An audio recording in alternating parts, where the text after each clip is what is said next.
আজকে রান্নাবাটির রান্নাঘরে রান্না করব। বাজার থেকে মটর শাক কিনে আনা হয়েছে, ধুয়ে বেছে নিয়েছি।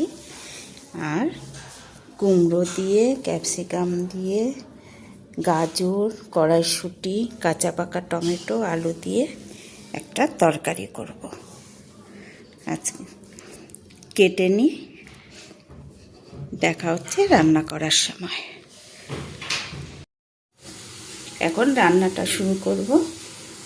মটর শাকটা রান্না করব। একটু বেগুন কুচিয়ে নিয়েছি, একটু সিম কুচিয়ে নিয়েছি, সরু সরু লম্বা লম্বা সিমগুলি একটু কুচিয়ে নিয়েছি।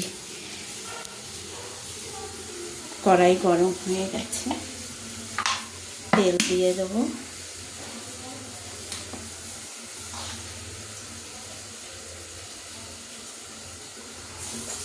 ওই তেলে 5 ফোড়ন আর কাঁচা লঙ্কা ফোড়ন দিয়ে দেবো। ফোড়নটা হয়ে গেছে, সবজিটা দিয়ে দেবো।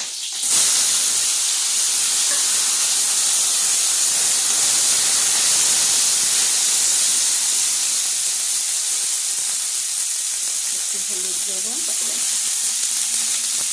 একটু নুন দেবো, শাক তো অল্প নুন দেবো।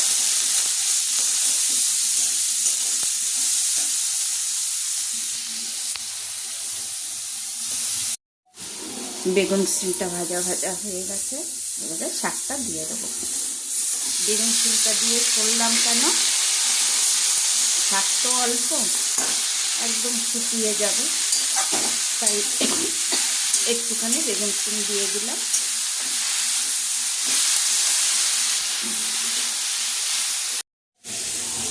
শাকটা হয়ে গেছে, এবারে শাকটা নামিয়ে নেব।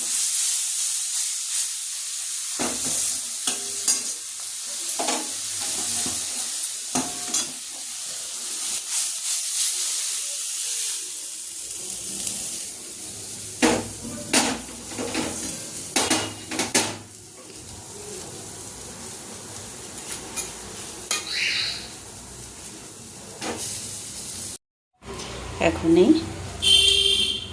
তরকারিটা করে নেব। কুমড়ো, ক্যাপসিকাম, গাজর, কাঁচা পাকা টমেটো, আলু আর কড়াইশুঁটি।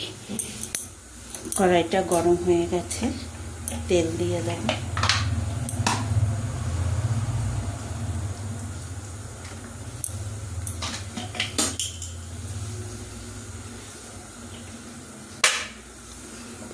এই তরকারিটাতেও 5 ফোড়ন আর কাঁচা লঙ্কা ফোড়ন দেবো।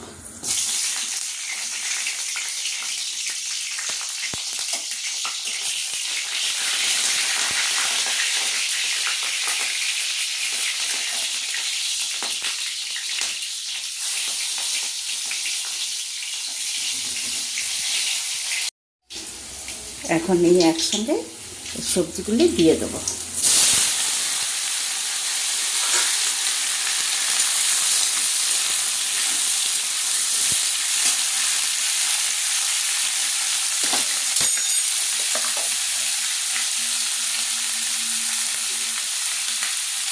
একটু হলুদ,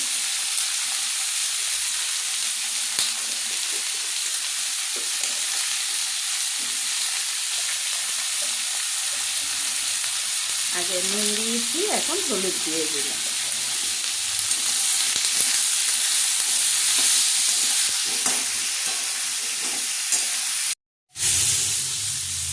তরকারিটা ছাকলানো হয়ে গেছে, এবারে জল দিয়ে দেবো।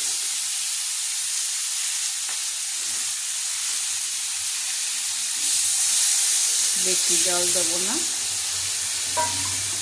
গামাখা গামাখা করবো।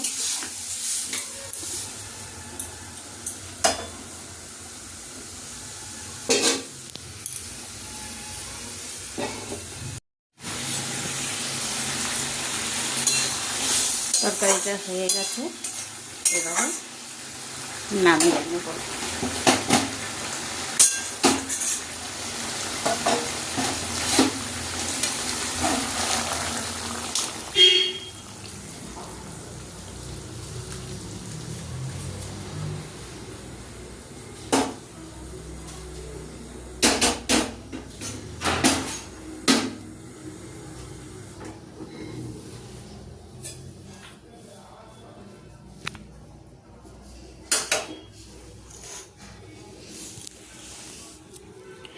শাকটা আর